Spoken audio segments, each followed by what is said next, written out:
Malaikat saja nunduk.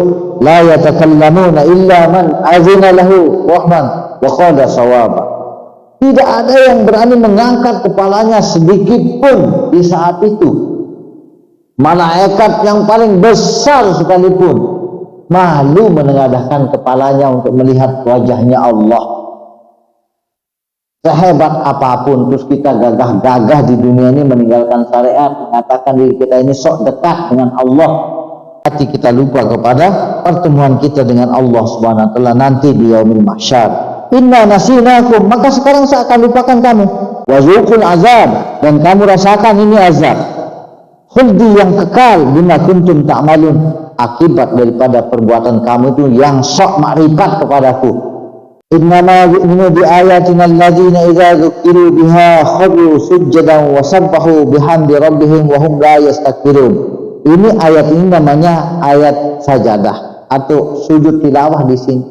Jadi kalau ada setiap ayat yang kita temukan di dalam Al-Quran ada isyarat di situ memerintahkan kita untuk bersujud. Kalau kita tidak bersujud, maka hendaklah kita mengucapkan Subhanallah walhamdulillah wa la ilaha illallah Allahu akbar. Apa kita disuruh bersujud ketika membaca ayat ini, walaupun kita berdiri dalam salat ini? Begitu sampai ayat kita di ayat ini, langsung kita tanpa rukuk langsung sujud. Karena apa? Siapa saja yang membaca ayat ini dan langsung dia bersujud di saat dia salat atau di saat dia membaca Al-Quran, maka Allah akan hilangkan sifat takabbur di dalam dirinya. Lantas bagaimana dengan orang yang tidak pernah membaca Al-Quran, tidak pernah melaksanakan salat, meninggalkan syariat? Apa bisa dia melakukan ini dengan cara hakikat? Tidak ada aturannya, harus diproses dengan cara syariat. Emas itu akan kita dapatkan, tidak akan ada emas itu langsung jas jadi kalung, tidak ada.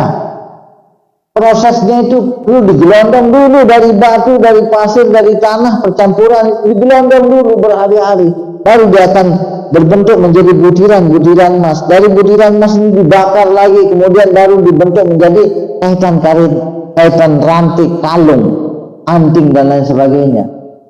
Tidak ada langsung kita cari emas itu bentuknya langsung seperti kalung, nggak ada.